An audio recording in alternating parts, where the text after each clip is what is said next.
Brigitte Macron, son clan d'Amiens se mobilise. Il faut que ça cesse.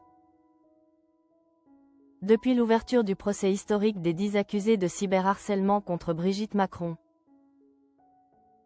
une vague d'indignation et de soutien s'est levée, non pas dans les salons parisiens, mais depuis Amiens, la ville natale de la Première Dame. Les 27 et 28 octobre 2025, le tribunal correctionnel de Paris a exposé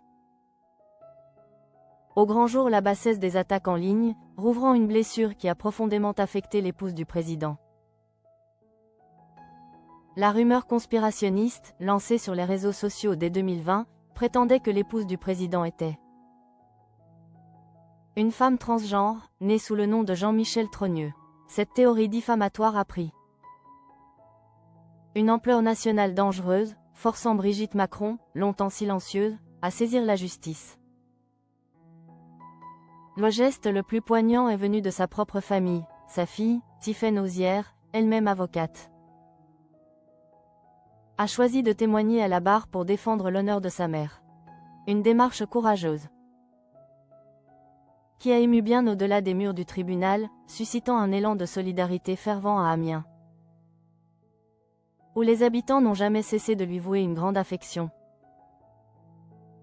Dans les colonnes du Courrier Picard, les témoignages se multiplient, tous empreints d'une incompréhension teintée de colère face à cet acharnement. Christine, 75 ans, exprime son désarroi face à la bêtise de l'attaque. C'est complètement ridicule. Déjà qu'être première dame, c'est vivre sous les projecteurs en permanence, elle n'avait vraiment pas besoin de ça. Ce sentiment d'injustice est largement partagé par les aînés.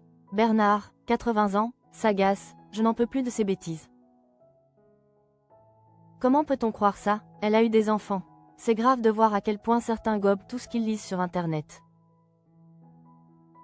L'affaire résonne particulièrement chez les jeunes, qui pointent du doigt la banalisation alarmante du harcèlement en ligne. Romain, 19 ans, reconnaît avoir vu passer les publications moqueuses, mais insiste sur le franchissement d'une ligne rouge. Au début, ça pouvait sembler anodin, mais là, ça va trop loin. Quand ça vire à la persécution, ça devient insupportable. Les Amiénois s'accordent pour dire que la rumeur a pris une tournure dangereuse et destructrice, bien au-delà d'une simple médisance politique. Face à l'anonymat et à l'impunité des réseaux, les voix s'élèvent pour réclamer une régulation plus stricte du discours numérique. Roman, 20 ans, estime qu'il est impératif de punir les écrits comme des paroles dites dans la vraie vie.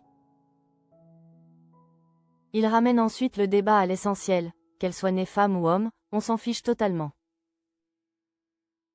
Ce qui compte, c'est ce qu'elle fait.